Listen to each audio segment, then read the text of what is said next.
بسم اللہ الرحمن الرحیم۔ السلام علیکم بھائیوں، کی بات کے جواب میں حضرت ولید بن ولید رضی اللہ عنہ بولے، میں نے سوچا اگر میں مدینہ منورہ میں مسلمان ہو گیا تو لوگ کہیں گے میں قید سے گھبرا کر مسلمان ہو گیا ہوں۔ اب انہوں نے مدینہ منورہ ہجرت کا ارادہ کیا تو ان کے بھائیوں نے ان کو قید کر دیا۔ حضور اکرم صلی اللہ علیہ وآلہ وسلم کو یہ بات معلوم ہوئی تو ان کے لیے قنوت نازلہ کی رہائی کی دعا فرمانے لگے۔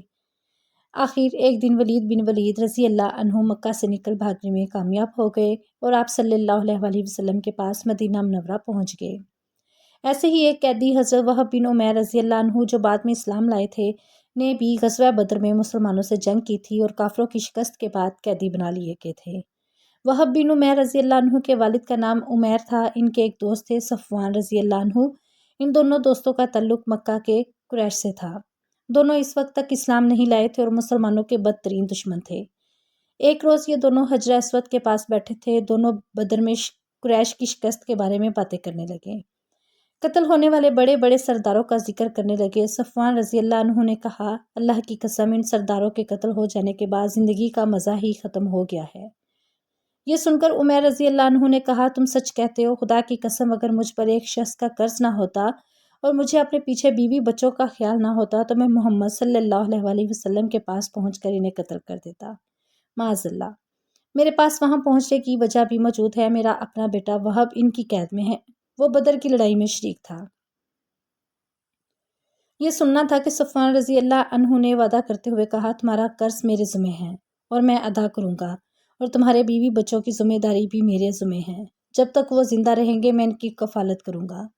عمیر رضی اللہ عنہ نے یہ سن کر حضور اکرم صلی اللہ علیہ وآلہ وسلم کے قتل کا پختہ عزم کر لیا اور کہا، بس تو پھر ٹھیک ہے، یہ معاملہ میرے اور تمہارے درمیان راز رہے گا، نہ تم کسی سے اس ساری بات کا ذکر کرو گے نہ میں۔ صفوان رضی اللہ عنہ نے وعدہ کر لیا۔ عمیر رضی اللہ عنہ نے گھر جا کر اپنی تلوار نکالی، اس کی دھاڑ کو تیز کیا اور پھر اس کو ذہن میں بجھایا، پھر مکہ سے مدینہ کا رخ کیا۔ مسجد نبوی میں پہنچ کر عمیر رضی اللہ عنہ نے دیکھا حضرت عمر رضی اللہ عنہ کچھ دوسرے مسلمانوں کے ساتھ بیٹھے غزوہ بدر کی باتیں کر رہے تھے۔ حضرت عمر رضی اللہ عنہ کی نظر ان پر پڑی تو فوراً اٹھ کھڑے ہوئے، کیونکہ انہوں نے عمیر رضی اللہ عنہ کے ہاتھ میں ننگی تلوار دیکھ لی تھی۔ انہوں نے کہا، یہ خدا کا دشمن ضرور کسی برے ارادے سے آیا ہے۔ پھر وہ فوراً وہاں سے نبی اکرم صلی اللہ علیہ وآلہ وسلم کے حجرہ مبارک میں گئے اور عرض کیا، اللہ کے رسول، خدا کا دشمن عمیر ننگی تلوار لے آیا ہے۔ حضور اکرم صلی اللہ علیہ وآلہ وسلم نے ارشاد فرمایا، عمر اسے میرے پاس اندر لے آؤ۔ حضرت عمر رضی اللہ عنہ فوراً باہر نکلے، تلوار کا پٹکا پکڑ کر انہیں اندر کھینچ لائے۔ اس وقت وہاں کچھ انصاری موجود تھے۔ حضرت عمر رضی اللہ عنہ نے ان سے فرمایا، تم لوگ بھی میرے ساتھ اندر آ جاؤ، کیونکہ مجھے اس کی نیت پر شک ہے۔ چنانچہ وہ اندر آ گئے۔ حضرت صلی اللہ علیہ وآلہ وسلم نے جب دیکھا کہ حضرت عمر رضی اللہ عنہ عمیر رضی اللہ عنہ کو اس طرح پکڑ کر لا رہے ہیں تو آپ صلی اللہ علیہ وآلہ وسلم نے فرمایا، عمر اسے چھوڑ دو، عمیر آگے آ جاؤ۔ چنانچہ عمیر آپ صلی اللہ علیہ وآلہ وسلم کے قریب آ گئے اور جاہلیت کے آداب کی طرح صبح بخیر کہا۔ حضور اقدس صلی اللہ علیہ وآلہ وسلم نے ارشاد فرمایا، عمیر، ہم اسلام نے صرف تمہارے اسلام سے بہتر سلام عنایت فرمایا ہے، جو جنت والوں کا سلام ہے۔ اب تم بتاؤ، تم کس لیے آئے ہو؟ عمیر رضی اللہ عنہ بولے، میں اپنے قیدی بیٹے کے سلسلے میں بات کرنے آیا ہوں۔ اس پر آپ صلی اللہ علیہ وآلہ وسلم نے ارشاد فرمایا، پھر اس تلوار کا کیا مطلب؟ سچ بتاؤ، کس لیے آئے ہو؟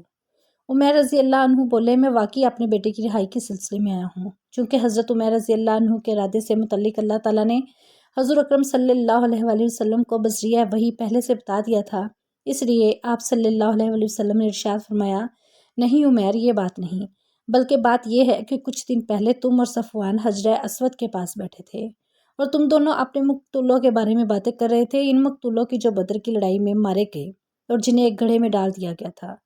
اس وقت تم نے صفوان سے کہا کہ اگر تمہیں کسی کا قرض نہ ادا کرنا ہوتا اور پیچھے تمہیں اپنے بیوی بچوں کی فکر نہ ہوتی تو میں جا کر محمد صلی اللہ علیہ وآلہ وسلم کو قتل کر دیتا۔